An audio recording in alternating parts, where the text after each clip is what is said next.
Welcome to సర్కార్ TV. నేను మీ మధు. కళకు సరిహద్దులు ఉండవని, ఎలాంటి భావోద్వేగాలనైనా అద్భుతంగా వ్యక్తపరచవచ్చని ఓ భావన ఉంది. కానీ ప్రజల్లో ఉత్తేజాన్ని నింపుతూ కేవలం వారిని మెప్పించడానికి మాత్రమే కాకుండా సామాజిక స్పృహను సైతం ఇనుమడింపజేసేదే కళ.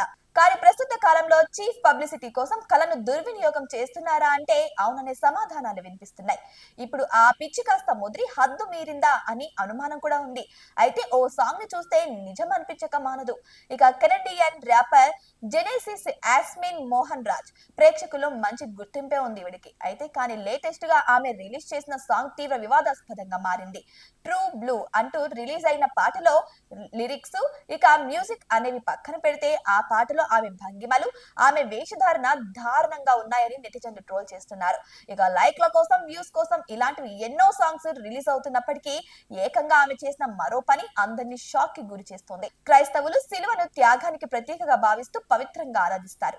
కానీ ఈ పాటలో యాస్మిన్ సిలువను అసభ్యంగా వినియోగించడం, అది నాలుకతో నాకడం, ప్రైవేట్ పార్ట్స్ దగ్గర పెట్టి విన్యాసాలు చేయడం చూస్తే కేవలం క్రైస్తవులకే కాకుండా ఏ సగటు మనిషికైనా సరే ఆగ్రహం రాక మానదు.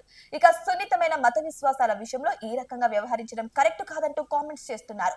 దీంతో ఈ పాటను బ్యాన్ చేయాలని, ఆమెపై క్రిమినల్ కేసులు నమోదు చేయాలని పలు దేశాల్లో డిమాండ్లు కూడా ఊపందుకున్నాయి. కళను ఒక మార్గంగా ఉపయోగించి సామాజిక సమస్యలపై అవగాహన పెంచాలి, కానీ ఈ తరహా ధోరణి సబబు కాదని అంటూ వ్యాఖ్యానిస్తున్నారు.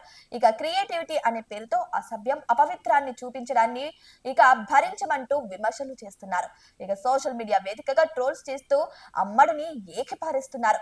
వ్యూస్ కోసం, లైక్స్ కోసం ఇంత నీచానికి దిగజారుతారా అని మండిపడుతున్నారు నెటిజన్స్. మరి ఈ వీడియో చూసాక మీకేమనిపించిందో కామెంట్ బాక్స్ లో కామెంట్ చేయండి. ఇటువంటివి నిజంగానే అరికట్టాలని నేను కూడా అంటున్నాను. మరి మీకేమనిపించిందో మీ అభిప్రాయాన్ని మాతో షేర్ చేసుకోండి. ఇటువంటి మరిన్ని అప్డేట్స్ కోసం మా ఛానల్ ని సబ్స్క్రైబ్ చేయండి.